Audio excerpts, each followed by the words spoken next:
बजाओ बजाओ बजाओ। अभी शुरू करेंगे प्रेस। बहुत धन्यवाद प्रेस का। क्या चीज? कुछ नए चेहरे भी दिखाई दे रहे हैं, उन्हें जरूरी है दिखाना। दिल्ली से आए हो?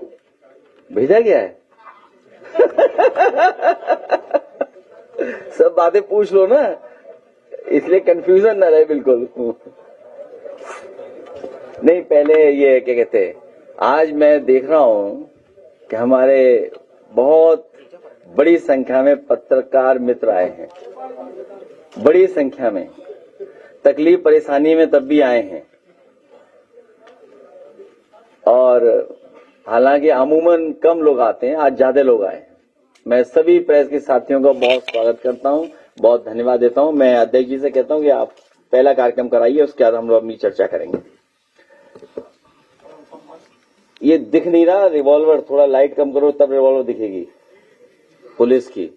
परम सम्माननीय माननीय राष्ट्रीय अध्यक्ष जी, उपस्थित सभी पत्रकार साथियों, आज के इस मीटिंग में आईएससी बोर्ड परीक्षा में जो जनपद गोरखपुर से रहने वाली बालिका है सुश्री आराधना गुप्ता जी, इन्होंने आईएससी की बोर्ड परीक्षा में जनपद गोरखपुर में अपना पहला स्थान स्थापित किया है, और माननीय राष्ट्रीय अध्यक्ष जी इस होनहार बालिका को लैपटॉप दे करके सम्मानित करने जा रहे हैं। आराधना गुप्ता जी।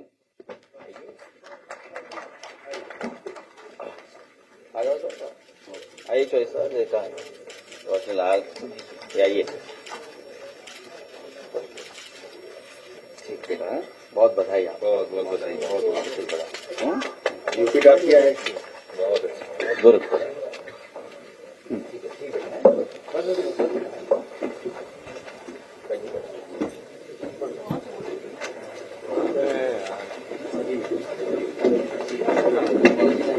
बोलना हमने कहा, चलो अपने आप ही बोले।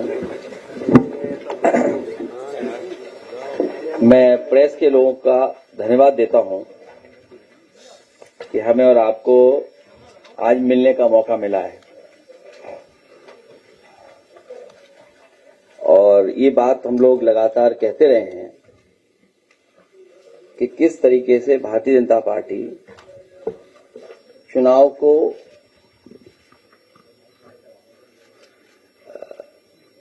मैनेज करती है या भारतीय जनता पार्टी चुनाव जीतती है।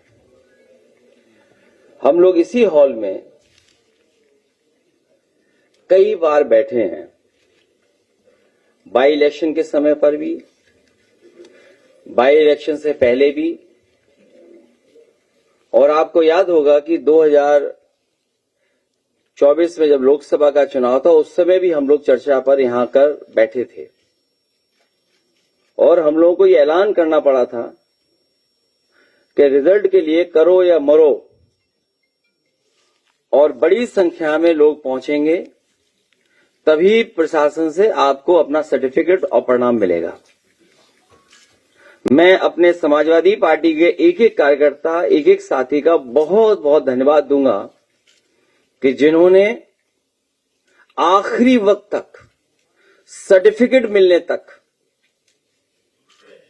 प्रशासन के सामने खड़े रहे, और कई जगह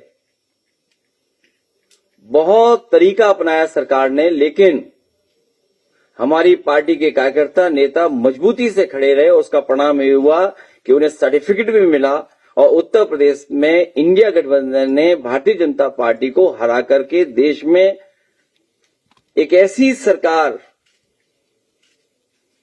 बनी जो पूर्ण बहुमत की नहीं थी।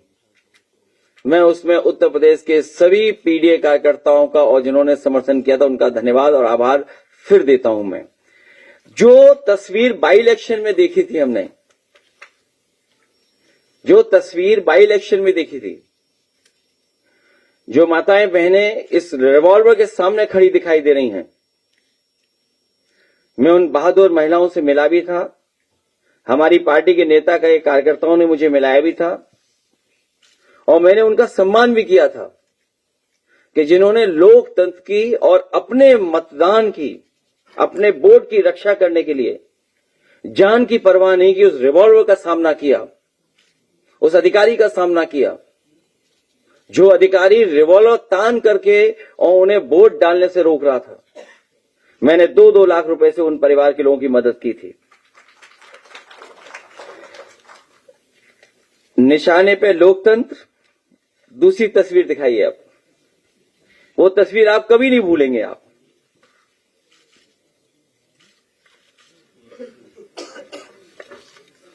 ये तस्वीर भी नहीं भूले होंगे आप। कोई भूला है ये तो पता होगा ये तस्वीर आपको। नेक्स्ट, पुलिस और प्रशासन के प्रयोग से चुनाव की लूट। नेक्स्ट, ये सबसे एग्जाम्पलरी है इलेक्शन, ये विधानसभा सबसे एग्जाम्पलरी है। आप देखिए ग्राफ दिखा रहा है कि क्या हुआ है। 2012 में वोट किसको कितना मिला है, 2017 में वोट कितना मिला है, बार दिखा रहा है आपको। मैं चाहूंगा सबको ये कॉपी बांट दो पहले, तो आसान रहेगा देखना। क्यों स्क्रीन पे देखना, अपने हाथ में भी देखिए। स्क्रीन बांटिए सब लोगों को पहले।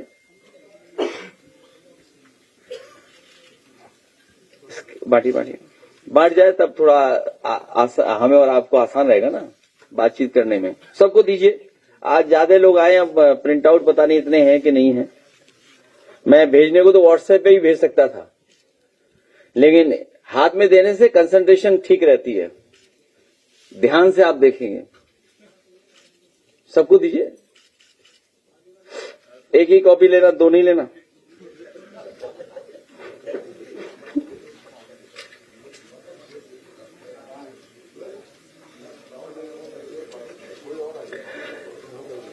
ये भारतीय जनता पार्टी का 10 नंबरी मॉडल है।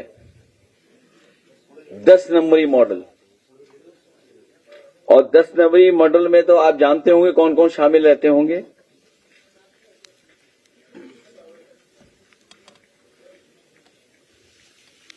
और ये 10 नंबरी मॉडल ने पूरे लोकतंत्र को जकड़ लिया है। कॉपी मिल जाए सबको। अरे आगे भी तो दे दो, ये भी तो देखेंगे कुछ।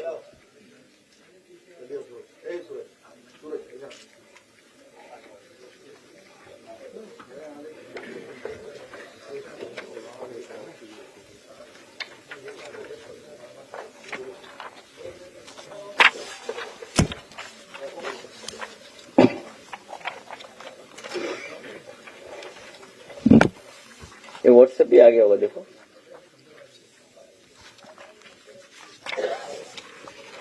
इसको भी दीजिए भाई। मिल गया आपको? हाँ तब ठीक है, एक ही तो मित्र है हमारा।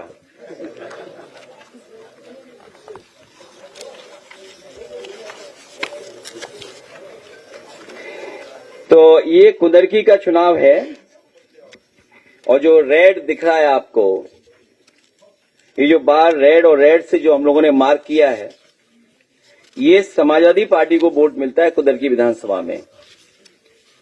और 2012 में समाजवादी पार्टी को 37% वोट मिला।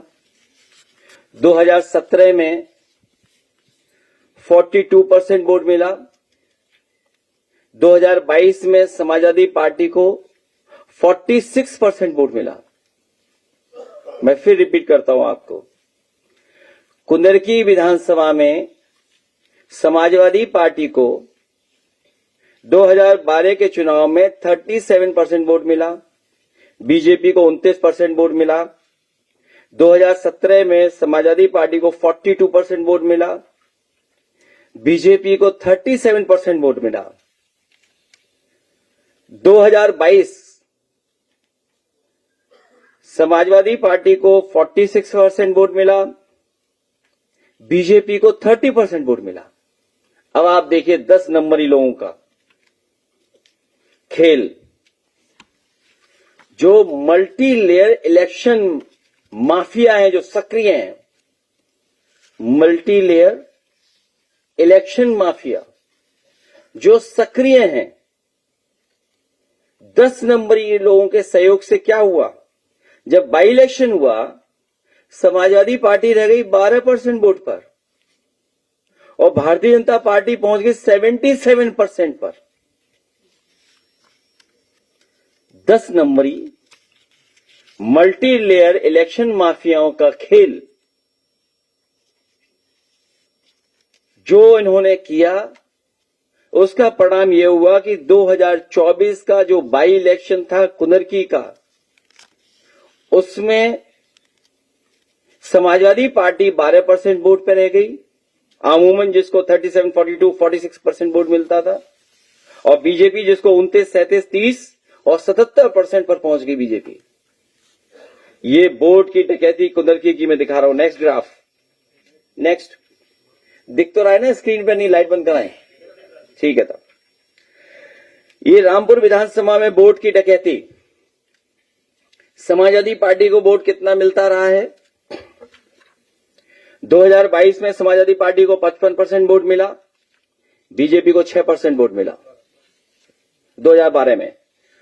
2017 में समाजवादी पार्टी को 47% वोट मिला, बीजेपी को 25% वोट मिला। बीजेपी को 2022 में केवल 35% वोट मिला, समाजवादी पार्टी को 60% वोट मिला। और जब बाई इलेक्शन हुआ जिसमें हमारे पास कई सौ वीडियो हैं, कई सौ वीडियो आप लोगों ने भी चलाए, और जब आप लोग चलाते थे तो आपके पास फोन आता था, व्हाट्सएप आता था कि इसको डाउन कर दो, इस वीडियो को क्यों चला रहे हो आप। रामपुर के हमारे पास कई सौ वीडियो हैं और कई शिकायतें हैं जो लिखित हैं, वो मैं बंडल दिखा सकता हूं। लाइए बंडल, ये है इलेक्शन कमीशन को जो शिकायतों करने वाले बंडल, ये देख लीजिए आप, ये देख लो आप, ये देख लीजिए आप। अगर एक पे भी कार्रवाई की हो इलेक्शन कमीशन तो बता दो हमें। Rampur model, multi layer election mafia model, 10 नंबरी मॉडल। अब आप मिल्कीपुर विधानसभा में वोट की डकैती, समाजवादी पार्टी 2022 में 48% वोट, जनरल इलेक्शन जब हुआ तो 49% वोट मिला। असेंबली में हमारे बीजेपी पीछे रही 42% से में, और जब 24 का इलेक्शन हुआ तब 44% और हमें मिला समाजवादी पार्टी को 49% वोट, क्योंकि यूपी की हार बड़ी थी। यूपी के हार के साथ साथ प्रभु श्री राम की जनता ने समाजवादी पार्टी को आशीर्वाद दिया था, क्योंकि भारतीय जनता पार्टी ने प्रभु श्री राम के गरीब लोगों की जमीन छीनी थी, भू माफियाओं को जमीन बेची गई थी, बाजार तोड़े गए थे, बुलडोजर चले थे, उनके साथ अन्याय हुआ था।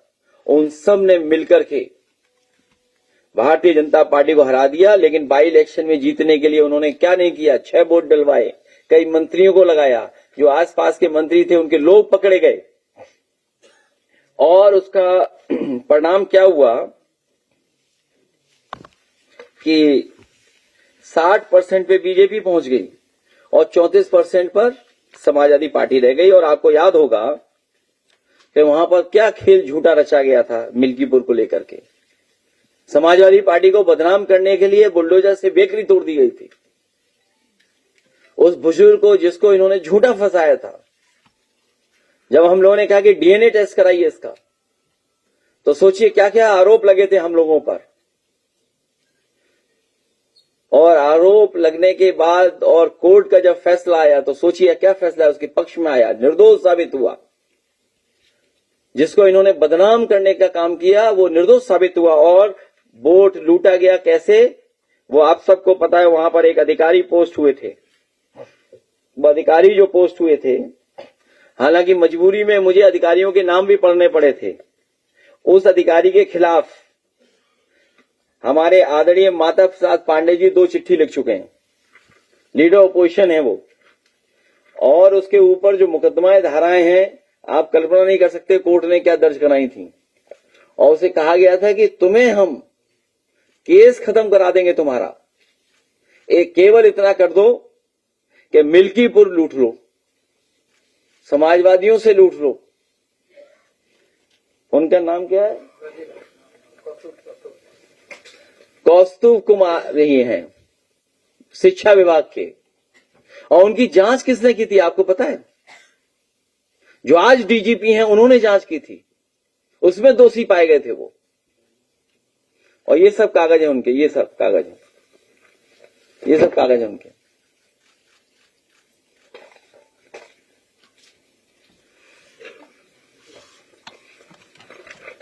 नेक्स्ट,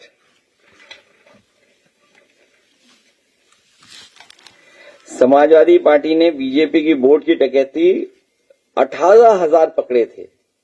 18,000 जो जिन्होंने कभी 19 में वोट डाला था 22 में नहीं डाल पाए थे।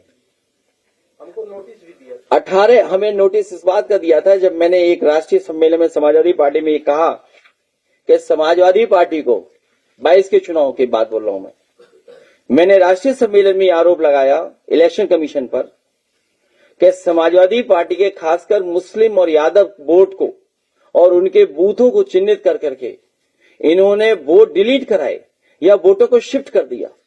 उसका परिणाम यह हुआ कि हमारा वोटर जब गया तो उसका वोट नहीं था या उसका डिलीटेड में शामिल था।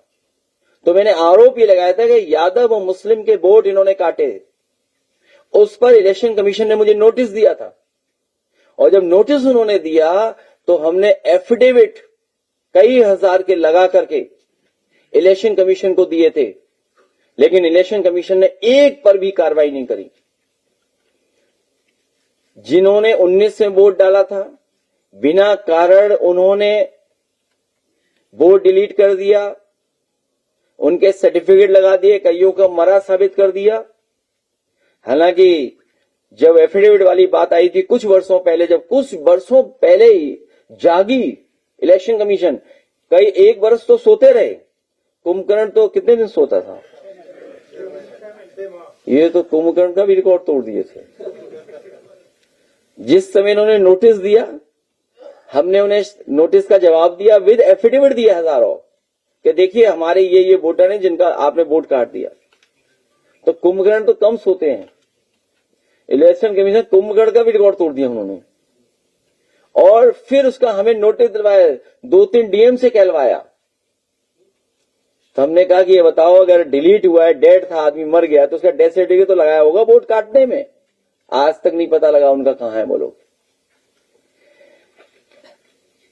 फिर आप आ जाइए 2022 के चुनाव के छिबरा मऊ, जो आदरणीय दीदी ने फेस किया है,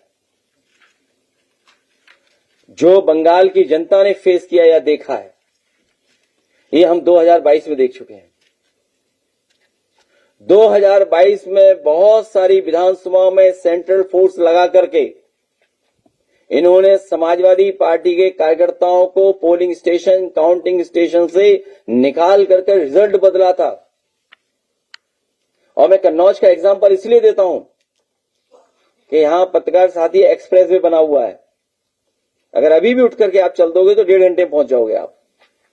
और कोई ऐसा नहीं है साथी जिसका कोई मित्र कन्नौज में पत्रकार ना हो। आप पूछिए एक एक पत्रकार साथी से, जानकारी करिए कि काउंटिंग के समय पर क्या पुलिस फोर्स घुस करके सेंट्रल फोर्स ने समाजवादी पार्टी के कार्यकर्ताओं को बाहर निकाला था कि नहीं निकाला था। सबको लाठी मार के भगा दिया था, इतनी फोर्स लगा दी थी। और उनके बीजेपी के कार्यकर्ता आ गए थे और उन्हें निकाल बाहर कर दिया था। जबकि छिबरा में 73 समाजवादी पार्टी जीती थी, एक पाल को हराया, एक अरविंद हमारे साथी को हराया उन्होंने।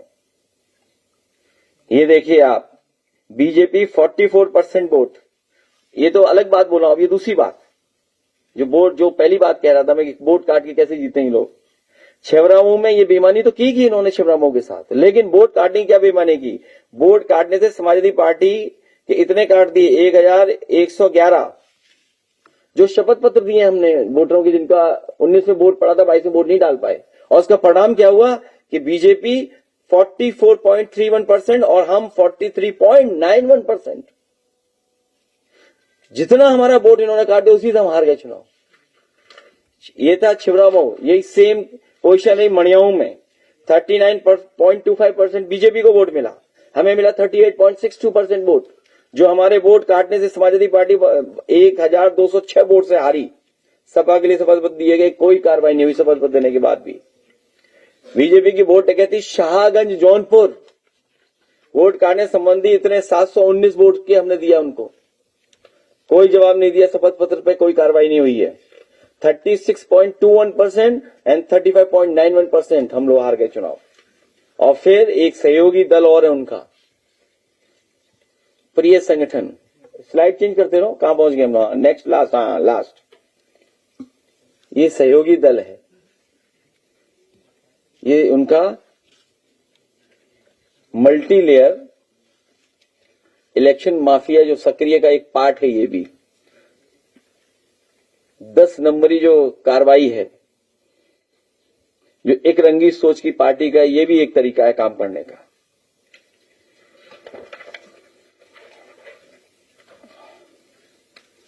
और याद होगा आपको कि मैंने बाई इलेक्शन मिल्कीपुर में उन सब अधिकारियों के नाम पढ़े थे और बताए थे, और आप क्रॉस चेक कर सकते हैं।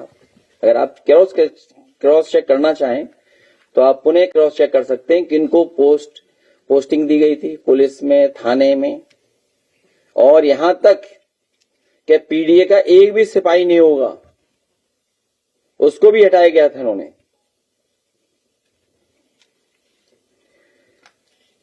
हालांकि 22 का चुनाव, ये अपना बताएं कैसे हारे थे आप राजेश? ये भी कितने वोट से हारे आप बताइए? आप कौन कौन अंदर आ गया था? देखिए, आप खड़े होकर बता दो।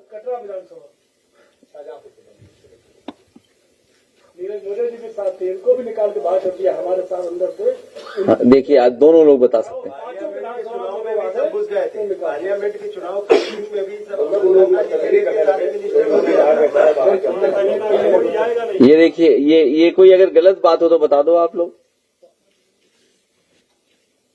हम अंदर थे तो खन्ना जी पहले आ गए थे वहाँ अंदर, जबकि मना, हम लोगों को मना कर दिया कोई सुरक्षा प्राप्त नहीं जाएगा, और उसके बाद में वो लोग घुस गए बैग के पीछे जो तोड़ते। ये एक रंगी सोच पार्टी का ये कारनामा है। अनरजिस्टर्ड अंडरग्राउंड संगी साथी जो आज भी खुफियागिरी मुखबिरी कर रहे हैं।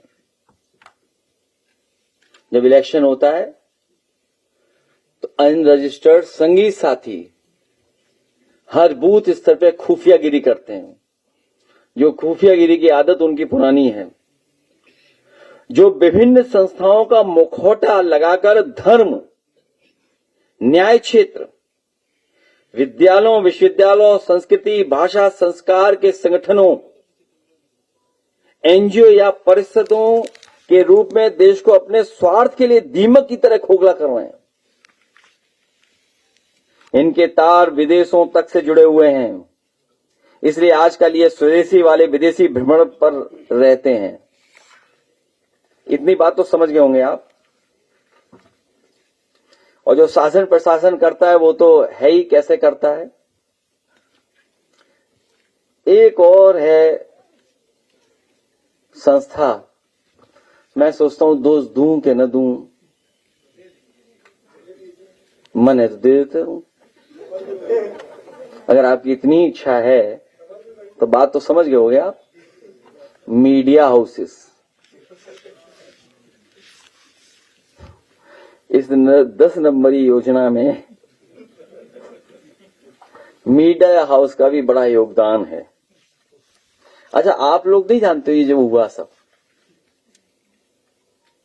जो मल्टी लेयर इलेक्शन माफियागिरी है, उसमें मीडिया हाउसेस का भी बहुत बड़ा रोल है। लोकतंत्र को खत्म करने के लिए, डेमोक्रेसी को डैमेज करने के लिए, डेमोक्रेसी की वैल्यूज को डिस्ट्रॉय करने में मीडिया हाउसेस का भी बहुत बड़ा रोल है। कल मैंने देखा कि एक बहुत बड़े प्रतिष्ठित चैनल के बारे में मुझे किसी ने जानकारी दी कि 1.5 घंटा मेरे बारे में चर्चा हो रही थी, यूपी में क्या होगा। और उनकी पूरे की कोशिश थी कि किस रिलीजियस एज पे ले जाएं, किस एज पर इनको धकेल दें जाकर के। और उन सबके वेस्टेड इंटरेस्ट भी हैं। और वेस्टेड इंटरेस्ट के साथ साथ एक विचारधारा विशेष वाले अंडर कवर ऑफिसर्स भी हैं, अंडर कवर ऑफिसर्स भी हैं। उनके उन व्हाट्सएप ग्रुप का भी खुलासा किया जाएगा और करना चाहिए हम सबको मिलकर के, जिनमें उनके नाम और देश के खिलाफ, लोकतंत्र के खिलाफ साजिशों के सबूत हैं। सुना है बहुत सारे अधिकारी ट्रेन होकर के यूपी से गए थे और बड़ी संख्या में जो अधिकारी थे वहां पोस्ट किए गए थे, जिनका बहुत गहरा संबंध यूपी से रहा। कुछ लोगों को पोस्टिंग में हमने भी ऑलाइज किया अपनी समाजवादी सरकार में। वो बंगाल में जाकर के लोकतंत्र को डैमेज कर रहे थे, डेमोक्रेसी को खत्म करने के लिए लगे हुए थे। कुछ मुनाफाखोर धन्ना सेठ भी साथ दे रहे हैं। मुनाफाखोर धन्ना सेठ। और आज जो महंगाई है वो महंगाई इसलिए भी है कि मुनाफाखोर धन्ना सेठ अपने मुनाफे के लिए और यही अपने भ्रष्टाचार के लिए सरकार के साथ जुड़े हुए हैं। और कुछ विशेष कृपा पात्र ठेकेदार भी हैं। ये सब मिलकर के इलेक्शन माफिया की तरह एक साथ डेमोक्रेटिक क्राइम गैंग बन गया है। डेमोक्रेटिक क्राइम गैंग बन गया है, डीसीजी की तरह काम कर रहे हैं।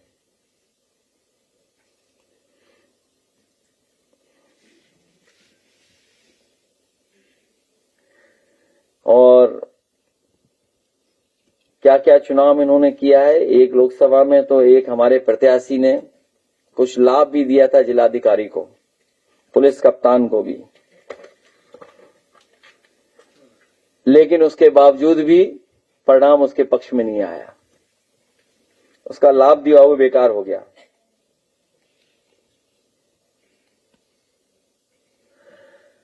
कुछ लोग मजबूरी का फायदा उठा करके काम करवा रहे हैं और वो लोग ये भूल गए हैं कि केवल पीडीए उत्तर प्रदेश में नहीं है, पूरे देश में पीडीए है। और धीरे धीरे वो पूरे देश के लोग जाग रहे हैं। और कहीं ऐसा ना हो 5% का भंडाफोड़ 95% लोग करने लगे हैं। 5% का भंडाफोड़ 95% मिलकर के न करने लगे हैं। मतगणना नहीं होती है, मनगणना होती है और उसके लिए बिल्कुल तैयारी रहती है स्ट्रेटेजी के साथ। जब काउंटिंग की प्रोसीडिंग जब काउंटिंग होती तो पहले से ही वो मनवा देते, उनका परसेप्शन क्रिएट कर देते, नैरेटिव क्रिएट कर देते हैं। ये कई बार हम लोगों ने देखा भी है कि शुरू में ही जिसे जिताना है उसको जिताते रहते हैं। सच्चाई में काउंटिंग कुछ भी हो, लेकिन लोगों पर मनोवैज्ञानिक दबाव बनाने के लिए मतगणना नहीं कराते हैं लोग, मनगणना कराते हैं अपने हिसाब से। पहले ही दबाव बना लेते हैं कि परिणाम क्या आने वाला है, क्या होने वाला है। और जब कोर्ट की प्रोसीडिंग हो सकती है, लाइव टेलीकास्ट होती है कोर्ट की प्रोसीडिंग, तो काउंटिंग की क्यों नहीं? काउंटिंग की लाइव प्रोसीडिंग क्यों नहीं हो सकती है?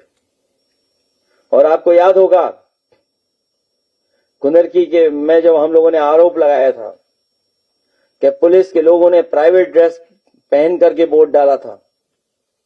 बाई इलेक्शन में उत्तर प्रदेश में पुलिस के लोगों ने प्राइवेट ड्रेस में वोट डालने गए हैं और मुझे मजबूरी में लोकसभा के अंदर अपने सांसदों से कहा था कि कफन लेकर के जाओ और कहो कि लोकतंत्र में ये चुनाव आयोग मर चुका है। वहां पर लोग समझ ही नहीं पाए कि ये सफेद सफेद क्या आ गया। वहां पर जो लोग थे उन्होंने कहा ये सफेद सफेद चादर क्या ले आए। जब उन्हें बताया गया ये कफन लाया गया है तो स्पीकर साहब ने मुझे बुलाया कि सदन में आपको कफन नहीं दिखाना चाहिए। मैंने उनकी बात मानी और उसके बाद कफन नहीं दिखाया लोकसभा में, बल्कि हमारे सांसद पहले ही कफन दिखा चुके थे। वो सब लोग बेडशीट समझ रहे थे कि सफेद बेडशीट लेके आए हैं।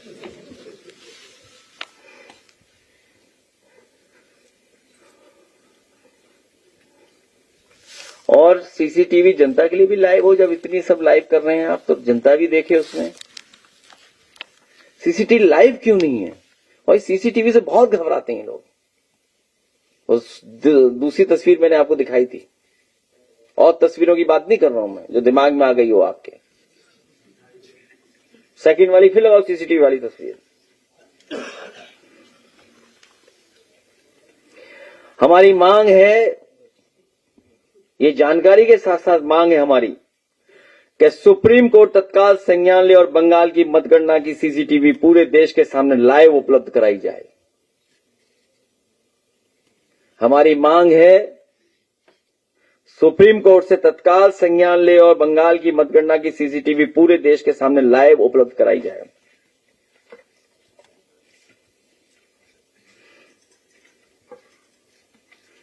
और जो डेटा आ रहा है, आपने भी पढ़ा होगा किसी अखबार का, मैं नहीं कह रहा हूं, लेकिन अब वही अखबार पढ़ा तो उसी में दिख गया तो वही निकाल के ले आया। मैं किसी का अखबार का प्रचार नहीं कर रहा हूं मैं, लेकिन एक अखबार में मैंने जब डेटा देखा कि impact of 27 lakh logical discrepancy की डिलीशन से क्या रिजल्ट आया है, क्या रिजल्ट हुआ है, और impact of 79 lakh total deletion से क्या इम्पैक्ट दिख रहा है नंबर्स पर, सीट नंबर्स पे। तो सोचिए कितनी बड़ी लड़ाई अकेली आदरणीय दीदी लड़ रही थी। यूपी में हम लोग तो भोगे हैं, देखे हैं, समझे हैं, और बहुत करीब से इनको देखा है। और मुझे वो भी दिन याद है जब कन्नौज का इलेक्शन हराया गया था। एक जाति के आधार पर सब पोस्टिंग हुई थी। एसएसपी कौन थे? मुख्यमंत्री के स्वजाति थे। कानपुर से मॉनिटर कौन कर रहा था? मुख्यमंत्री के स्वजाति थे। डीजीपी कौन था? मुख्यमंत्री जी के स्वजाति थे। और उसके आगे तो कुछ नहीं बोलना मुझे। सीओ कौन था? पुलिस के कौन थे अधिकारी? अंदर कौन थे?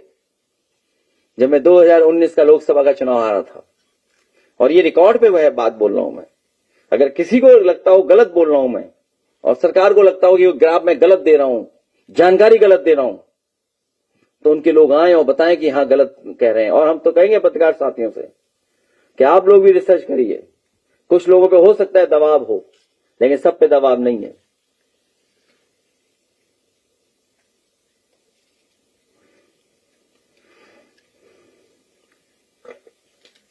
एक 143 सीटों पर 20,000 से ज्यादा वोट कटे और 91 बीजेपी जीत गई। तभी आपको याद होगा यहां बीजेपी के लोग घबरा गए जब वोट कटा उनका। कहा कि 4 करोड़ वोट हमारा कट गया, इन्हें कैसे पता कि कट गया इनका वोट? तो इसका मतलब यह है कि बंगाल की जो लर्निंग होगी इनकी, बंगाल का जो इन्होंने अनुभव प्राप्त किया है, जो अनुभव इनका है, उससे भी बड़ा कोई ये उत्तर प्रदेश के चुनाव में काम करेंगे। जो मल्टी लेयर इलेक्शन माफिया लोग हैं वो मिलकर के रिसर्च काम करेंगे और कोई नया तैयारी करेंगे अगले चुनाव की। क्योंकि वो तो एक्सपोज हो गया, जो आपने किया बंगाल में तो एक्सपोज हो गया कि आपने किस तरीके से किया है चुनाव को प्रभावित, और चुनाव भी बदल दिया आपने। बहुत बहुत धन्यवाद आपका, प्रेस के लोगों का।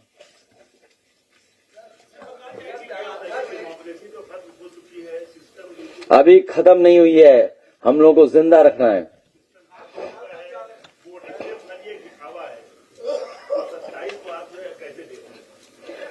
सत्ताईस में पीडीए मिलकर के ऐतिहासिक जीत जीतने जा रहा है, और उत्तर प्रदेश की जनता चुनाव लड़ेगी, कार्यकर्ता चुनाव लड़ेगा, हमारा संगठन चुनाव लड़ेगा।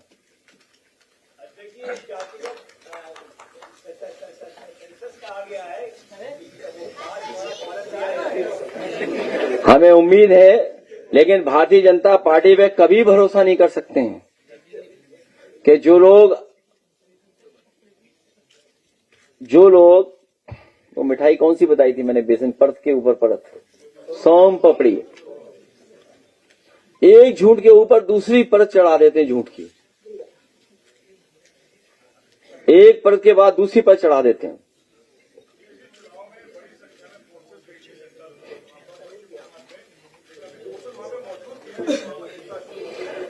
ये जो परंपरा चली है भारतीय जनता पार्टी जो करा रही है, ये लोकतंत्र को कमजोर करने की है कि अगर एक पॉलिटिकल पार्टी की सरकार है तो दूसरी पॉलिटिकल पार्टी की सरकार आएगी तो उसके पॉलिटिकल वर्कर की जान ले लेंगे, आप कार्यालय जला देंगे। ये किसको सिखा रहे हैं? ये दुनिया की सबसे बड़ी पार्टी है, क्या सीख दे रही है दुनिया को ये? और आज के जमाने में कोई तस्वीर, कोई आग जलती हुई चीज केवल यूपी तक सीमित हो जाए, बंगाल तक सीमित रह जाएगी, ये संभव नहीं है, दुनिया में जाएगी ये खबरें।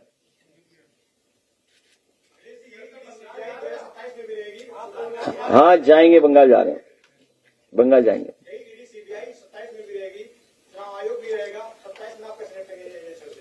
हम लोग विपक्ष में, हम तो क्या करेंगे ईडी सीबीआई लेकर के? ईडी सीबीआई उनके ऊपर ठेका एका कमा रहे हैं। आप तो पता है अभी तक जो छापे पड़े किससे पड़े हैं? मैं अपने पत्रकार साथी से बताऊंगा, वो लास्ट पे लेना ईडी वाला। Bharatiya Janata party dry clean की दुकान है, Bharatiya Janata party dry clean की दुकान है। और जो ईडी सीबीआई की बात कर रहे हो वो ग्राफ देख लो आप।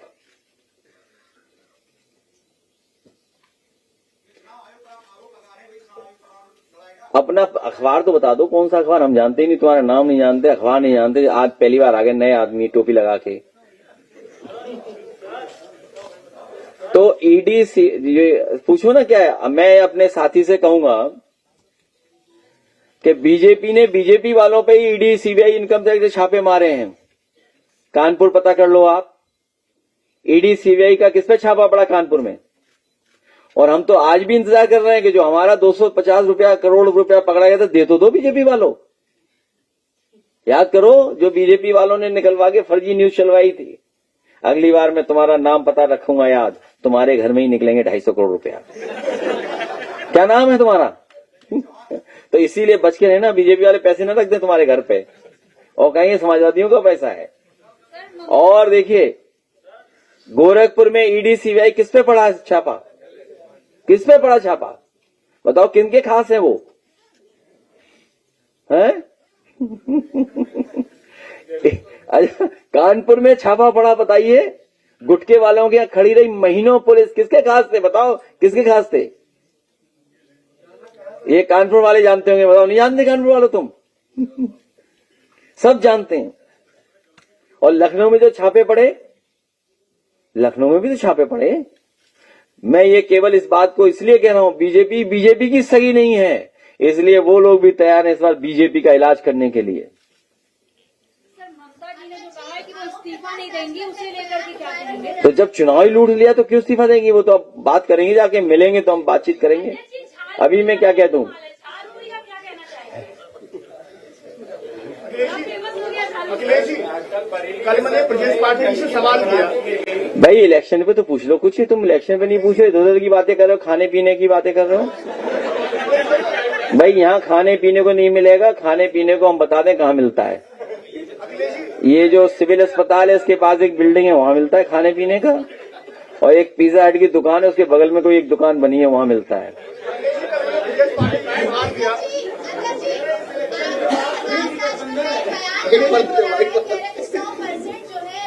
पीडीए सरकार बना रहे हैं 100%।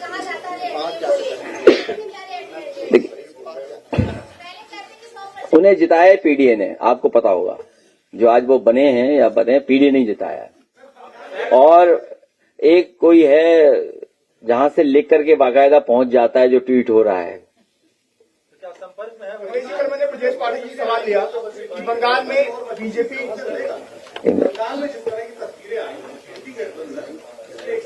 पहले सही बोलिए आप, ऐसे नहीं बोल सकते आप। हाँ बहुत धन्यवाद आपका। हाँ आप बोलो।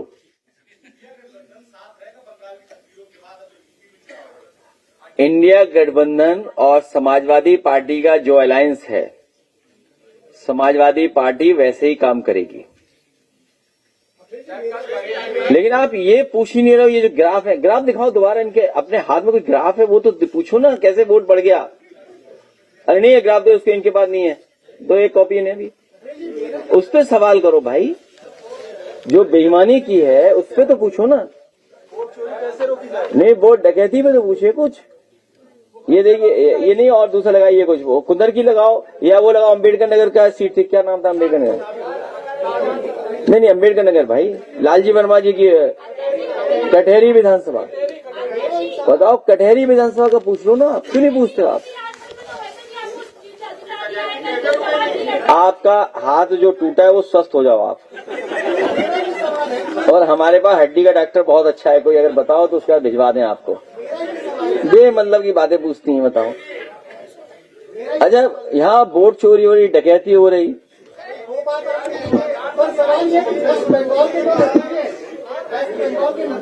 अध्यक्ष जी वोट चोरी रुकेगी कैसे? आपके लिए एक सेटबैक है और आपको अपनी स्ट्रेटजी चेंज करनी पड़ेगी। हाँ, मेरा पत्रकार साथी ये पूछ रहा है, अभी कोनी से नहीं देखा क्या बताया जा रहा था, इस बार पीडीए भारतीय जनता पार्टी को पूरा का पूरा हटा देगा और हमेशा के लिए हटा देगा। मुझे प्रेस किसी और संबंध में आज करनी थी, लेकिन न्यूज साइकिल में वो आज इतनी कामयाब नहीं होती, 2 हफ्ते बाद उस पर करूंगा मैं, तब जरूर आप आना और जानकारी देंगे। मुझे उम्मीद है वो पढ़ लिख करके आप भी आओगे, कहो तो पहले दे देंगे कॉपी आपको, फिर पढ़ लिख करके आओगे तो अच्छा रहेगा, या उसके बाद स्टोरी करना कि हमने क्या गलत डेटा दिया है, आप ठीक कर देना हमारा डेटा। अब मान लीजिए ये है पत्रकार दिल्ली से, वो बताना जिन्होंने जांच की थी उस अधिकारी की, और 8 डीजीपी हैं वो, जिन्होंने जब जांच की थी उसको दोषी पाया था। अब बताओ डीजीपी क्या कर रहे हैं, कार्रवाई कर रहे हैं क्या? आप बताइए। गाजीपुर डीजी विजिलेंस से लीजिए, कागज ले लो भाई, आप लो भाई, हम तो पढ़ नहीं पाएंगे, तुम ही लो, लो दो उसको भाई। हाँ? अब बताओ गाजीपुर में उस विश्वकर्मा बेटी के साथ क्या घटना हुई। परिवार बेबस है, उतनी जानकारी नहीं रखता, समझ नहीं रखता है। उस बेटी का दाह संस्कार कर दिया बिना पोस्टमार्टम के। उसके पिताजी के क्या आरोप है, मां का क्या आरोप है, वो तो चैनलों ने चलाया है, लेकिन उसके बाद दबाव बना। उसके बाद वो कुशवा बेटी के पास गया था मैं मिलने, हरदोई में। क्या सामंतवादी लोग, वर्चस्ववादी लोग क्या कर रहे हैं, क्या व्यवहार है उनका। अभी फतेहपुर की घटना, उस दिन मैं जब बात कर रहा था, जानकारी कर रहा था मैं, तो एक पुलिस के बड़े अधिकारी ने कहा कि मैं थाने में बैठा हूं, उस दोषी को पकड़ लूंगा, मैं पकड़ के दिखाऊंगा, थाने में बैठा हूं मैं। क्या बताओ, उसकी टांग पे गोली लगी, क्या उसके घर पे बुलडोजर चला क्या बुलडोजर उसके साथ, क्या हुआ उसकी बेटी के साथ। इसी तरह मेरठ में एक मां को गोली मार दी गई, मुजफ्फरनगर में कश्यप मार दिया गया, बिजनौर मुजफ्फरनगर सैनी को मार दिया, पीट पीट करके मार दिया, नए नौजवान को। वो बुलंदशहर वाली घटना नहीं बोल रहा हूं मैं, दूसरी घटना बता रहा हूं मैं आपको। कितनी घटनाएं बताएं हम आपको। इंडियन एक्सप्रेस लिख रहा है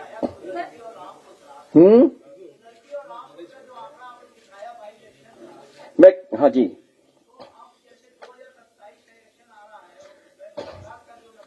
आप 24 क्यों मिस कर जाते हो भाई।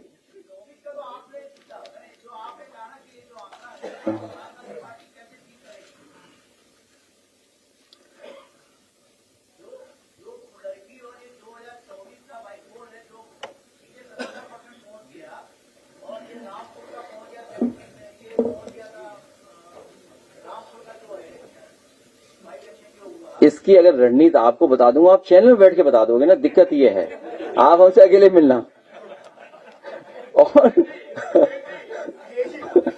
आप पैनल पे बैठोगे सब बता दोगे, तो फिर क्या बचा हमारा, बताओ। नहीं, इन्हें हम अकेले बैठ करके इनसे भी जानकारी ले लेंगे और हम भी अपना पक्ष रख देंगे, फिर रणनीति बनाएंगे। अभी अगर बता दिया मैंने तो ये पैनल पे डिस्कस कर देंगे जाके, तो हमें फायदा क्या हुआ हमारी रणनीति का। और बीजेपी तो पूरी प्रक्रिया को ही उल्टा करना चाहती है। पहले रिजल्ट घोषित कर दो, फिर मनगणना करा दो।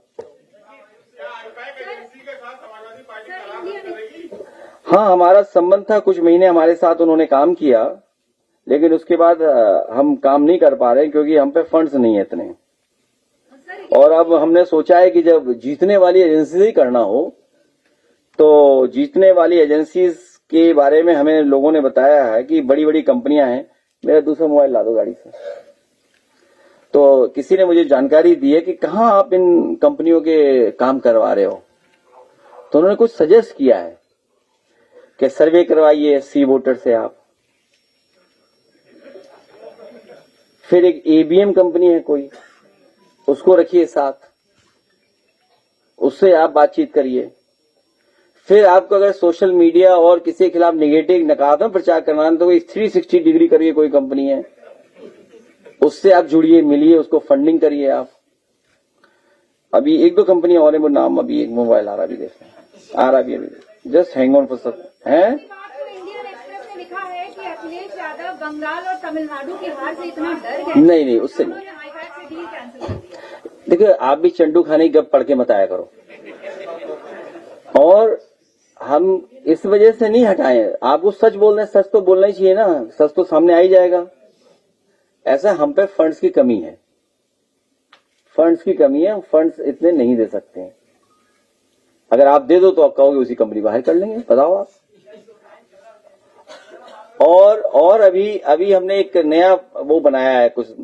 अभी हम अपने साथी हैं, ये भी विधायक रहे हैं, ये एमपी हैं, हमारे प्रदेश अध्यक्ष श्यामलाल पाल जी हैं, चौधरी साहब हैं, राजपाल कश्यप हैं, हमारे वर्मा जी, क्या नाम है, नहीं अवधेश जी के बगल वाले, दिमाग से उतर गया, रोशन लाल। इन सब से चर्चा करेंगे और पार्टी के हमारे नेता पीछे भी बैठे हैं, उन लोगों से चर्चा करेंगे कि इन बड़ी कंपनियों को हायर करें हम लोग। उन बड़ी कंपनियों को हायर करने के लिए क्या किया जाए। अरे यार, अपना रेट बता रहे हो कि उनका पूछ रहे हो? तुम उल्टी बातें क्यों करते हो यार? जब सब अच्छा ये सब बातें ये जानते हो तो क्यों ऐसी बातें करते हो आप?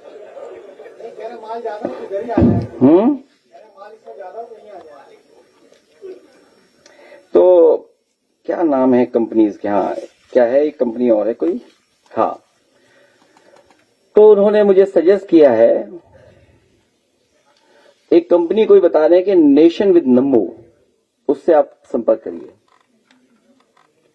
और एक करिए आप ऑल बिलियन माइंड, कोई कंपनी है, बड़े लोग हैं, वो आपको पूछेंगे भी नहीं ना, आपका फोन उठाएंगे, लेकिन फिर भी आप कोशिश करो कि अपनी एक अच्छी टीम बना करके उनके पास भेजिए, शायद वो आपकी बात मान जाए। और एक जेविस करके कोई कंपनी है, बोले वो बहुत अच्छी है। और भी कंपनियां हैं, सोच रहे हैं उन लोगों से बात करेंगे और डील ये हम लोग बनाएंगे बैठ करके। जो सूचना विभाग का बजट है, जो सूचना विभाग का जो बजट है, अगर वो हमारी सरकार बनवा देंगी, और हम जानते हैं सरकार बनने जा रही है, तो 90% बजट उनका। अरे ताली नहीं बजाई आप लोगों ने। मैं समझ रहा हूं आपका नुकसान नहीं होने दूंगा, उसी कंपनी के थ्रू दिलवा देंगे आपको। तो क्योंकि फंड है नहीं, फंड आने नहीं देंगे लोग, उसके लिए ईडी, सीबीआई, इनकम टैक्स, वो संस्थाएं। अच्छा, इलेक्ट्रोल बॉन्ड भी नहीं आने देंगे ये लोग। इलेक्ट्रोल बॉन्ड तो बीजेपी ले लेती सब। बाकी धार्मिक चंदा बचता है, वो धर्म के नाम पे ले, तो वो उद्योगपति भी कैसे दें बताओ? हम लोगों के लिए बचा ही नहीं उनके पास देने के लिए, तो कैसे दें आपको? बताओ क्यों देंगे? आप क्या लाभ पहुंचा रहे हो उनको? इसलिए हम लोग सब बैठ के चर्चा करेंगे कि सूचना विभाग का 90% बजट उन्हें दे देंगे।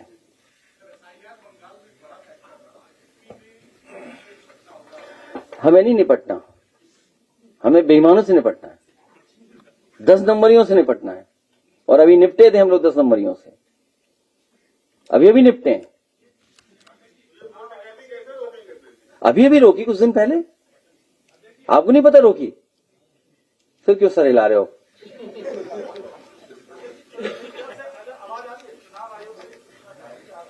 अमर रहे उजाला।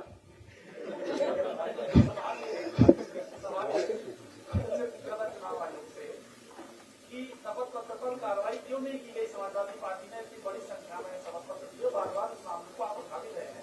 उनका कहना था कि मूल प्रति नहीं थी शपथ पत्रों की, वो फोटोकॉपी। सोम पापड़ी खाए हो ना?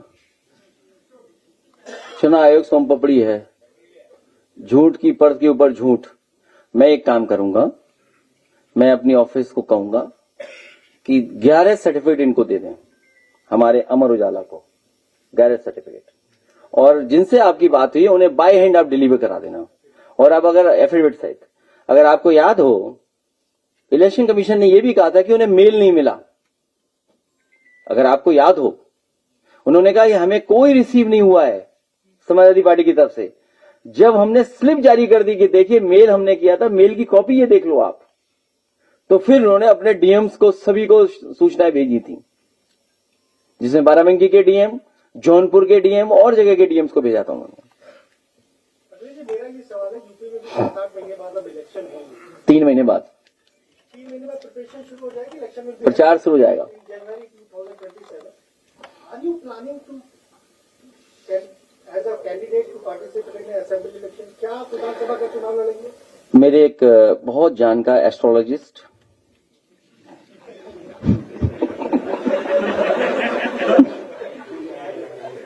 हाँ, एआई के एक न्यू पंडित, एआई पंडित बोलेंगे, क्या बोलेंगे उसको, हाँ, एआई पंडित, और बहुत बड़े जानकार ऋषि मुनि है हमारे संपर्क में। अभी जब से भगवान केदारेश्वर का मैं निर्माण करा रहा हूं मंदिर, उस समय से बहुत महत्वपूर्ण लोग चर्चा में आए। और कल भी एक बहुत अच्छे महत्वपूर्ण व्यक्ति आए थे इसी पार्टी कार्यालय में, और सच्चाई ये है कि आपका वो मन पढ़ लेते हैं। मेरे अलावा उन्होंने 3 लोगों का इंटरव्यू लिया था। चौधरी साहब, आपकी बात हुई थी उनसे? सच बताया उन्होंने? नहीं बताया। और कौन थे? पार्थ, शांतनु कहां गया? शांतनु से बात हुई थी उसकी, शांतनु से। यकीन मानिए, अब देखिए दूसरी बात नहीं पूछ सकते आप कि बीजेपी के लोग कौन कौन उनके संपर्क में थे, वो भी हमें पता लग गया।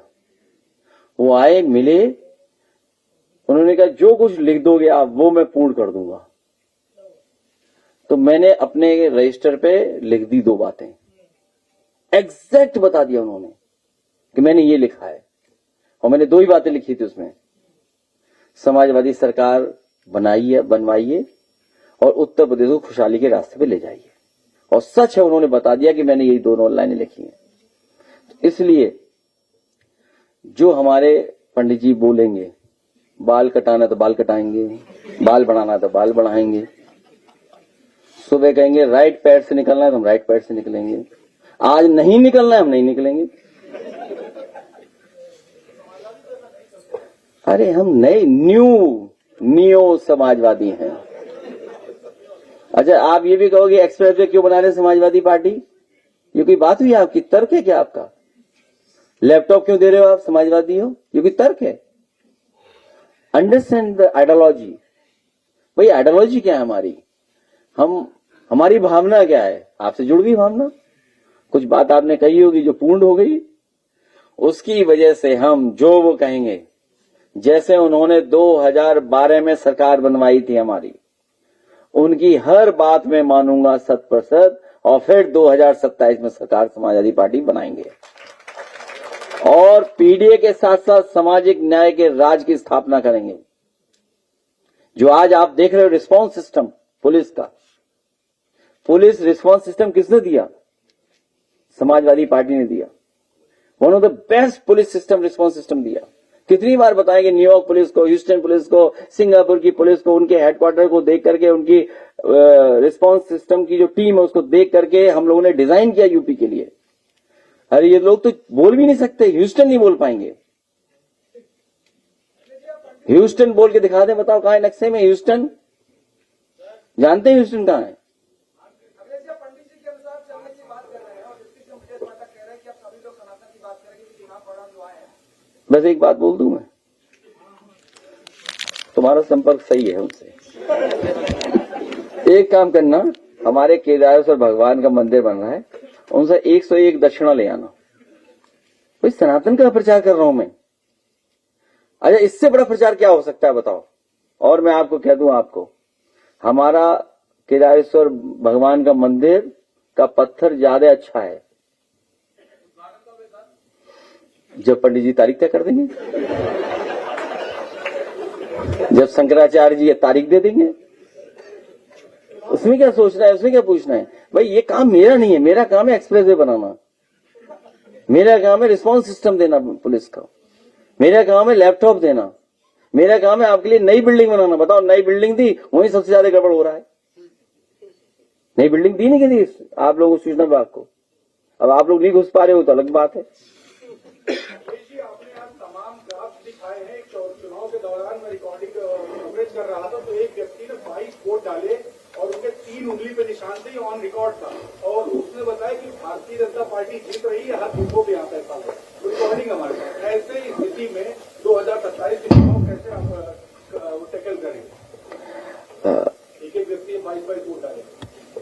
हम लोग अपने पीडीएफ प्रहरी को तैयार करेंगे, पार्टी के कार्यकर्ता नेताओं को तैयार किएंगे। और अभी हमारे शाहजहांपुर के साथी आए हैं, इनसे बातचीत हुई हमारी और उन्हें भी कुछ टारगेट दिया है। अब चुपचाप पूछ लेना उनसे, अगर बता दें तुम्हें तो, लेकिन बताना मत इनको, इनको घूमने दो आपने पीछे आपके। तो अभी पिछले 1 घंटे इनसे बैठ के बातचीत हुई है और सब सीटें ये लोग जीतेंगे और जिताएंगे ये लोग। आप देख लेना, इन्हें तो हरा दिया राजेश को। तुम फिर बंद हो जाएगी प्रेस। अपने साथ बंद कर दें। हाँ ठीक, नींद आ रही है उसे, नींद आ रही है, ठीक है। हाँ ये आप पूछ रहे। कल मैं ब्रजेश पाठक जी का इंटरव्यू कर रहा था। कल मैं ब्रजेश पाठक जी का रुक जाओ, तुम्हारा इसकी बात। कल मैं ब्रजेश पाठक जी का इंटरव्यू कर रहा था तो मैंने पूछा कि बीजेपी बंगाल जीत गई है, तो आप लोग क्या वहां पर एक महिला मुख्यमंत्री देने जा रहे हैं? वो भड़क गए मेरे ऊपर। क्या मतलब? कल मैंने नहीं तो उन्हें तो इस बात पे तो सोचना ही चाहिए, इस बात पे तो सोचना ही चाहिए उनको। और जो लोग वोट की लूट कर सकते हैं वो आरक्षण की भी लूट करेंगे। जो वोट लूट रहे हैं वो इसलिए लूटेंगे, आरक्षण लूटना है उन्हें। वोट क्यों लूटना है? सरकार क्यों बनाना चाहते हैं? उन्हें आरक्षण लूटना है। आप में से किसको नहीं पता कि महिला आरक्षण बिल पास हो चुका है? कोई हमें बता दे, कोई एक पत्रकार यहां खड़ा होकर के बता दे कि महिला आरक्षण पास नहीं हुआ है। कोई हमें बता दे, जितनी हमारी बहनें खड़ी वो बता दें कि महिला आरक्षण नहीं पास हुआ है। पास हो गया आरक्षण का बिल। जो हमारा पक्ष है वो तो माने। ये सब इसलिए कर रहे हैं क्योंकि आरक्षण लूटना चाहते हैं लोग। ये जिस तरीके से वोट लूट रहे हैं, ये आरक्षण भी लूट रहे हैं। उन्हें महिलाओं को कोई हक सम्मान नहीं देना है।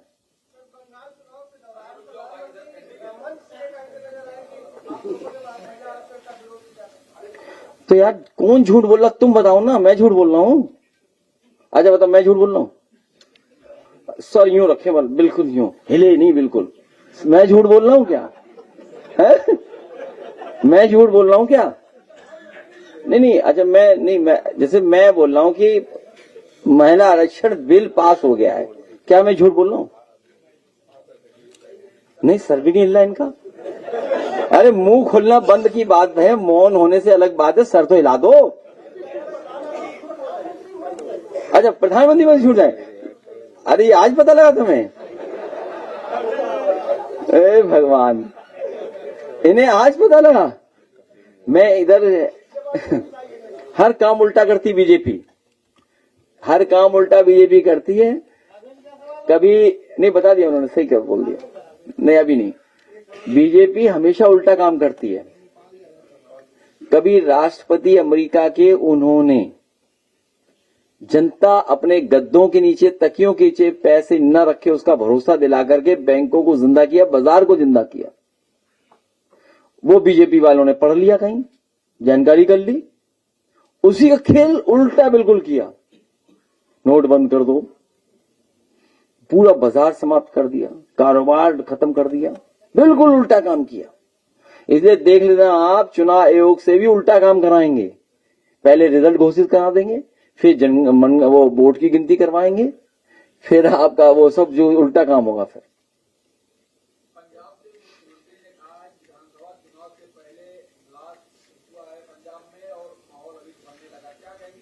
किसने? तो हम तो मान के पक्ष में हैं, उसमें क्या बात है? क्या? ब्लास्ट हुआ 2 जगह। हाँ तो भाई अगर ब्लास्ट हुआ उसके जिम्मेदार कौन है? देश के होम मिनिस्टर। और जो ब्लास्ट होगी उसकी जानकारी आपको कभी नहीं मिलेगी। पुलवामा का पता लगा आपको क्या? पहलगांव का पता लगा क्या आपको? जब पुलवामा पहलगांव नहीं पता लगा, इसका पर नहीं पता लगा ब्लास्ट का, उसमें कौन नई बात है? तमिलनाडु में टीवी की इतनी बड़ी गिनती की क्या वजह आप मानते हैं? मैंने पढ़ा नहीं अखबार, नाम जानकारी रखते हैं।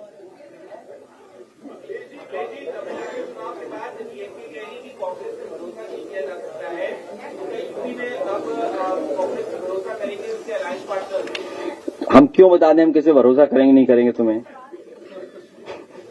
अब आपको एक गाना सुनवा दें? ठीक है, आज कुछ गाना नहीं, मैंने एक गाना भेजा है। नहीं रुक जाइए, अरे हाँ ओ लास्ट सवाल, लेकिन गाना सुन के जाओगे? ठीक है, लास्ट हमारे उनका मित्र का।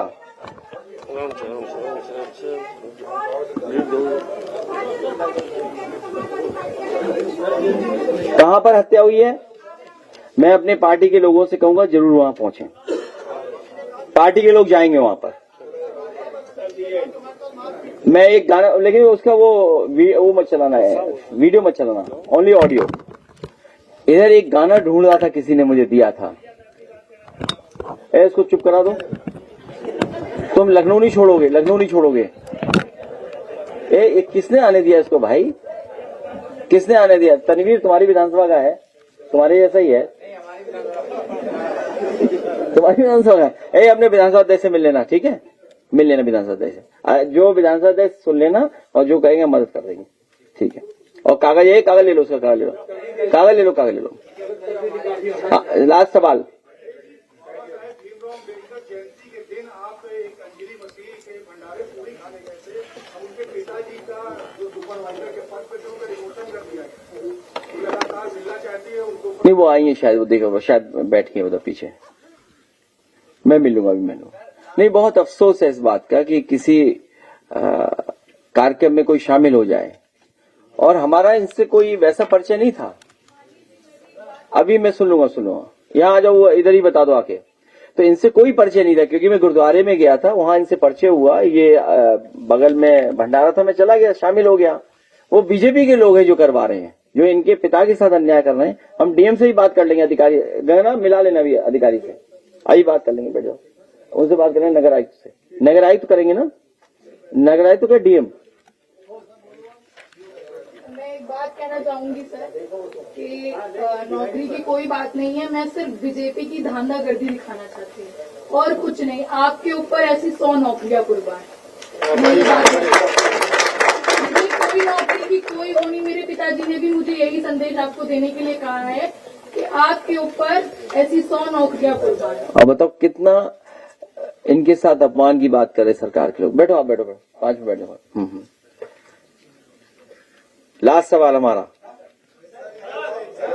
तुम भी हो? अच्छा हाँ, अभी क्या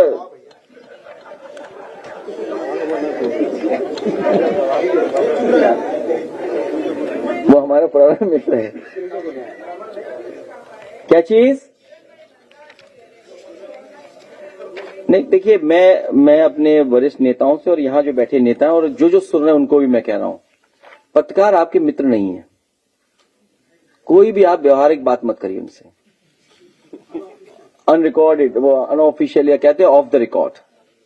कोई बात ऑफ रिकॉर्ड अगर कहें, ऑन रिकॉर्ड, भाई चर्चा हो रही है चुनाव क्यों हारे आप, क्या कारण हो सकते हैं? अगर वही कारण बता, वही स्टेटमेंट बन गया। आप मुझसे अलग चर्चा करें, वो स्टेटमेंट बन जाएगा क्या मेरा? इसलिए मेरे सभी वरिष्ठ नेता कार्यकर्ताओं से ये निवेदन है कि उत्तर प्रदेश का चुनाव होने जा रहा है, ऑफ रिकॉर्ड किसी पत्रकार से बात मत करिए। आपको जो स्टेटमेंट देना है पार्टी की आइडियोलॉजी पे दीजिए, घटना पे दीजिए, अन्याय कहां हो रहा है उस पे दीजिए, किसी के दुख दर्द में शामिल है वहां जाइए, किसी अन्याय हो रहा है उसके पे चर्चा करिए। आप अननेसेसरी इन चीजों में मत उलझिए। क्यों, तुम्हें बताते हैं क्या? नहीं ऐसा नहीं, वो तो थोड़ी बहुत सूत्र होते हैं आपके, ऐसा कुछ नहीं है। हम कितना भी मना करेंगे सूत्र तो रहेंगे आपके, हमारे कहने से मान जाएगा कोई? सूत्र तो रखेंगे पत्रकारों से, उनको नाम छपवाना है, फोटो छपवानी है, उन्हें भी तो खबर लेनी है। अच्छा हम भी खबर दे देते हैं धीमे से कभी कभी, भाई अपने लोगों को तो खबर दे देते हैं, जो हमें देते हैं खबर हम उनको दे देते हैं। अब देखिए एक कोई पत्रकार था, वो खिलाफ बोल रहा था हमारे।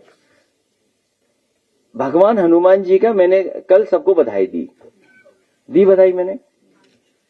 अच्छा हमारे गांव में नेताजी से आप लोगों में से बहुत से लोगों का परिचय रहा होगा, बहुत लोग मिले होंगे, कई लोग तो हमारे घर गांव के हैं, यहां भी बैठे हैं। नेताजी जाने कब से पूजा करते रहे हनुमान जी की। अच्छा मूर्ति बनी मंदिर है, वहां पूजा होती रही। अच्छा केदारेश्वर बना रहे हैं, शिव शक्ति रेखा पे आ रहा है वो, अब वो उनसे पूछे शिव शक्ति रेखा क्या होती है, वो खुद ही नहीं जानते वाजपेयी।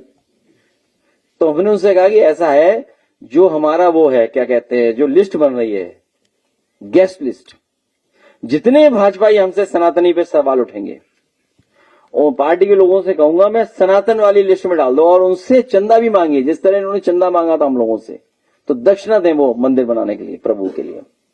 हम लोग भी पत्र लिखेंगे सबको, जैसे इन्होंने पत्र लिखा था बड़े बड़े सेठ लोगों को। नहीं पैसा तो मिल ले पहले। तो एक पत्रकार को यह भाजपाई वो एजेंट है वो, तो उसने कहा, तो हमने कहा कि भाई ऐसा है लिस्ट में नाम आपका डाल दिया है और आपने मंदिरों में काफी दान दिया होगा, हमारे केदारेश्वर के लिए भी दान भिजवा दो। आज तक दान नहीं भेजा उसने, बताइए अभी तक भेजा ही नहीं कुछ, तो हमारे मंदिर में कुछ तो लग जाए उसका भी। भगवान तो सबके हैं भाई, सब भगवान सबके हैं, अकेले उनके थोड़ी हैं, हमारे भी अकेले हमारे थोड़ी हैं। वो तो भगवान की इच्छा हुई तो वो उनके मंदिर, नहीं इच्छा होती नहीं बनता कभी मंदिर। और वो जमीन का मिलना, शिव शक्ति रेखा पे आना, सोचिए आप। तो इसलिए इन बातों में कुछ नहीं रखा, वो घबराए हुए हैं क्योंकि सबसे बड़े भगवान का मंदिर हम लोग बनवा रहे हैं। सर एक पत्रकार ने तो ये लिख दिया था कि मैंने किरणमय नंदा जी से कह दिया था कि भाई ममता जी बंगाल आ रही हैं, अखिलेश जी को भेजिएगा मत रैली के लिए। नहीं कोई ऐसा नहीं, मैं किसी चुनाव प्रचार में नहीं गया, मेरे पे संसाधन नहीं जो जा पाए कहीं प्रचार में, हम अपने ही ठीक है जहां हैं। फिलहाल यूपी में यूपी वालों का इलाज करना है। हमारे एक ट्वीट पे घबराते हैं लोग, कितनी एजेंसियां लगाई हैं जवाब देने के लिए, ये नहीं सोच रहे हो आप? हमारे लोक भवन की नकल कर रहे हैं। सोचिए लोक भवन नाम किसने दिया? अगर इतने ही ज्ञानी थे भारतीय जनता पार्टी वाले, इतने ही ज्ञानी थे तो अपना नाम ढूंढते, कोई नया नाम विचार करते। लोक भवन समाजवादियों ने नाम दिया, पूरे देश में लोक भवन बन गया। बताइए आप, अभी स्टेडियम में मैच होने जा रहा है, 7 तारीख के जाने कितने लोग लगे टिकट मांगने के लिए, कोई मैच होने जा रहा है। हाँ देखिए कितना बड़ा मैच होना है, किसकी देन है बताओ? अगर मैंने विधानसभा में नहीं बोला होता तो ना बनारस में ना गोरखपुर में स्टेडियम बनता। तो कितने काम बताएं हम, और किसके नाम पे कर दिया वो स्टेडियम, और कैंसर इंस्टीट्यूट किसके नाम पे कर दिया बताओ? और लोहिया इंस्टीट्यूट में जो बिल्डिंग बनाई समाजवादी ने, हम बुरा नहीं मानते इस बात का कि कोई मेयर रहा है यहां पर, उसके नाम पर आपने बिल्डिंग कर दी हो, लेकिन सोचिए आप कितने तंग दिल हो आप, कितने छोटे दिल के हो आप, कि आप उनके नाम पर कोई नई चीज नहीं बना पा रहे हो, उनके सम्मान के लिए कुछ नहीं बना पा रहे हो आप। बताओ क्या बनाया तुमने अपने, उनकी विचारधारा लिए घूम रहे हो। ये सब बेच देंगे, देखना आपको। ये सरकारी अस्पताल इसलिए बंद कर रहे हैं जिससे प्राइवेट लोग मुनाफा कमा सकें, चाहे वो केजीएमयू हो, चाहे वो कैंसर इंस्टीट्यूट हो, चाहे वो लोहिया इंस्टीट्यूट हो, चाहे आपका सिविल हॉस्पिटल हो, चाहे बलरामपुर हॉस्पिटल हो, कोई हॉस्पिटल ऐसा नहीं जाया जाता। और पहला हॉस्पिटल मेडिकल कॉलेज आप क्या बनाया था? उस समय स्वास्थ्य मंत्री नड्डा साहब थे और वित्त मंत्री हैं, उसमें कुछ है ही नहीं। बताओ वित्त मंत्री का, बताइए आप। मैं इनसे कहूंगा तनवीर और ये लोग, आप पता करना कि मानक के हिसाब से कितने प्रोफेसर होने चाहिए, कितने असिस्टेंट प्रोफेसर होने चाहिए, कितने टेक्नीशियन होने चाहिए, क्या क्या होना चाहिए, कितना है मुझे 2-3 दिन में देना। सोचिए काहे की वित्त मंत्री हो आप, सोचिए आप। मेडिकल और हेल्थ सर्विसेज जीरो कर दी इन्होंने। गरीब को इलाज नहीं मिल पा रहा, बताइए, कहीं इलाज नहीं हो पा रहा। और इसीलिए जो नेताजी ने शुरू किया था कभी सैफई में मेडिकल कॉलेज जो आज यूनिवर्सिटी है, लोहिया भी वही था। गरीब का इलाज फ्री होगा, उसे कोई कार्ड वार्ड नहीं मांगा जाएगा, आएगा अस्पताल में तो पूरा इलाज फ्री, दवाई फ्री, उसको देने का काम समाजवादी सरकार में होगा।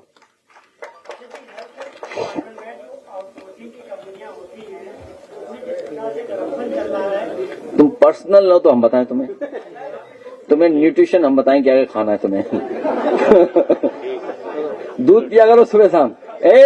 पार्टी का आलम, इसको चाय नहीं देंगे आप कभी भी। मट्ठा लाओ इसके लिए, है मट्ठा? नहीं है, लाइए मट्ठा इसके लिए। नहीं, गलत बात। कुछ नहीं, बहुत अच्छा चला अस्पताल, तुम मत जाना इलाज कराने। लास्ट हमारे जेनजी फ्रेंड, दैट्स इट, खत्म। बोलिए। सवाल ये है, बंगाल इलेक्शंस के बाद तुम जाओ। राहुल जी ने भी काफी ट्वीट किया है, 2-3 क्या ऐसी सिचुएशन में हम माने कि आप नीतीश कुमार जी और चंद्रबाबू नायडू जी से संपर्क साधने का कोई प्रयास करेंगे? नीतीश जी अगर पहचान लेंगे तो हमारे साथ आ जाएंगे, सच बता रहा हूं मैं आपको। और उधर तो साइकिल है ही हमारी, उनकी एक ही है साइकिल। इसके लिए हम नहीं कर सकते कुछ भी, हम उतना बड़ा कद हमारा नहीं है। अभी हमारा लक्ष्य यूपी है, यूपी में समाजवादी पार्टी आएगी, दिल्ली से सरकार अपने आप। लेकिन मुश्किल ये है कि हमने यूपी भी हरा दिया और अयोध्या भी हरा दिया, इसलिए उनके जो इलेक्शन माफिया लोग हैं वो ज्यादा टारगेट करेंगे हम लोगों को, इसलिए हम सावधान हैं, कोई रणनीति आपको नहीं बताएंगे। चलिए गाना एंड देन हम लोग डिस्पर्स करेंगे। गाना रुकिए, गाना सुनिए, ऐसे नहीं जाओगे। प्यारी साथ संगत जी, आगे कर दो थोड़ा।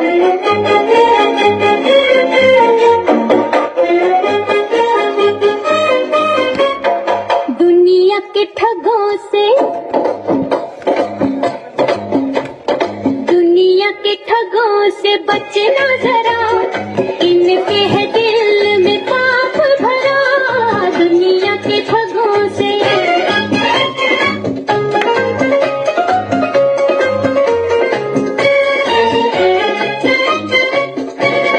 इनकी बातों में आना नहीं, ठगों का विसाहा खाना नहीं।